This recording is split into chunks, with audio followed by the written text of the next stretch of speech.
ఏ bill pending ఉన్నా ఆ bill బీటాక్స్ ద్వారా 8 నుంచి 9% ఫైనాన్స్ క్లియరెన్స్ కావాలా, ఫైనాన్స్ నుంచి డబ్బు రావాలంటే బీటాక్స్ కట్టాలా.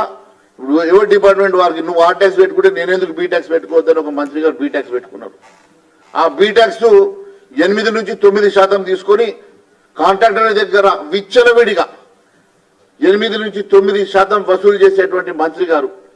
అంటే ఇప్పుడు ముఖ్యమంత్రి గారికి ఎంత కంట్రోల్ ఉన్నదో వాళ్ళ మంత్రుల మీద దీన్ని బట్టి అర్థమవుతున్నది. ముఖ్యమంత్రి గారు వారి మంత్రులు వారికి తెలియకుండా చేస్తున్నా, మరి తెలిసే చేస్తున్నా, మరి మీకు వాటా ఉన్నదా మాకు తెలియదు. కానీ కాంట్రాక్టర్లు వచ్చి మా దగ్గర చెప్పుకుంటున్నారు, అయ్యా ఇంతకుముందు ఎన్నడూ ఇంత లేకుండే, మరి 9% వసూలు చేస్తున్నారు మా దగ్గర బీటాక్స్ పేరు మీద అని అంటున్నారు. అంటే బీటాక్స్ అంటే బట్టి ట్యాక్స్ కాదు, అది ఏం ట్యాక్స్ నాకు తెలియదు. బీటాక్స్ అంటే కొత్తగా వచ్చింది, అది ఎక్కడికి వెళ్ళి వచ్చిందో మరి అర్థమైతే లేదు, కానీ కొత్తగా వచ్చింది అది. మేము ఆ రోజే చెప్పాం, చట్టం తన పని తాను చేసుకోబోతుంది, దాంట్లో ఎవరి ప్రమేయం అవసరం లేదు. ఆధారాలు దొరికినప్పుడు ఖచ్చితంగా ఎవరిని అరెస్ట్ చేయాలన్నా అరెస్ట్ చేస్తుంది. దానికంటూ ఒక సంస్థ ఇండిపెండెంట్ గా స్టాట్యూటరీ బాడీ ఉన్నది, ఇండిపెండెంట్ గా సంస్థ ఉందని చెప్పాం. దాని ప్రకారమే ఈరోజు కవిత అరెస్ట్ జరిగింది. నేను ఒకటే చెప్తా ఉన్నాను, మీరు ఎన్ని రకాలుగా దీన్ని దాచిపెట్టే ప్రయత్నం చేసినా ఈ అంశాలన్నీ కూడా మేము కేంద్రం దృష్టికి తీసుకెళ్తాం. ఖచ్చితంగా ఇక్కడ జరిగినటువంటి 2 లక్షల కోట్ల కుంభకోణంలో మీరు ఎందుకు ఈ కేసీఆర్ని కేటీఆర్ని మీరు సేవ్ చేసే కార్యక్రమం చేస్తా ఉన్నారు, వారిని రక్షించే కార్యక్రమం చేస్తా ఉన్నారు, ప్రజలకు చెప్పాల్సిన అవసరం ఉన్నది. మరి వారితో మనం లావాదేవీలు చేసుకుంటున్నారా? మరి మాకు అందిన సమాచారం ఈ 2 లక్షల కోట్ల రూపాయలు కుంభకోణం చేసిన వారితోటి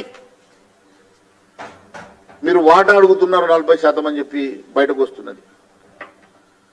2020 నవంబర్ 29 ప్రారంభమైనటువంటి ధరణి పోర్టల్లో కేవలం అతి తక్కువ కాలంలో ఇన్ని లక్షల ఎకరాల మటుమాయం జరిగి ప్రైవేటు వారి చేతులకు వెళ్లి లక్షల కోట్ల రూపాయల కుంభకోణం జరిగితే ఇది భారతదేశంలో అతిపెద్ద కుంభకోణంగా భావించి మీరు ముఖ్యమంత్రి అయిన వెంటనే దీని మీద సమగ్ర దర్యాప్తు చేయిస్తానని చెప్పినటువంటి మీరు ఎందుకు దీని మీద ఇప్పటి వరకు మరి సిబిఐ ఎంక్వైరీ కానీ లేకుంటే విజిలెన్స్ కానీ జ్యుడిషియల్ ఎంక్వైరీ కానీ చేయించకపోవడానికి కారణం ఏంది అని చెప్పి నేను ప్రశ్నిస్తా ఉన్నాను.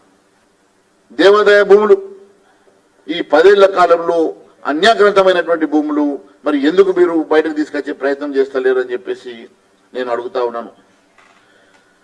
రేవంత్ రెడ్డి గారు వీరి మీద చర్యలు తీసుకోవడానికి ఎందుకు వెనకంజ వేస్తా ఉన్నారు?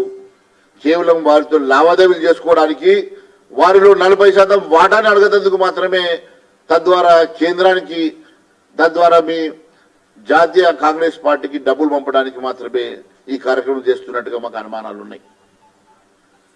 భారతదేశ కాంగ్రెస్ పార్టీ కార్యక్రమాలన్నీ కూడా హైదరాబాద్ డబ్బుతో జరుగుతున్నటువంటి సందర్భంలో ఈ రకంగా మీరు వసూలు చేసేటువంటి డబ్బే మరి ఢిల్లీకి చేరుతున్నట్టుగా మాకు అనుమానాలు ఉన్నాయి.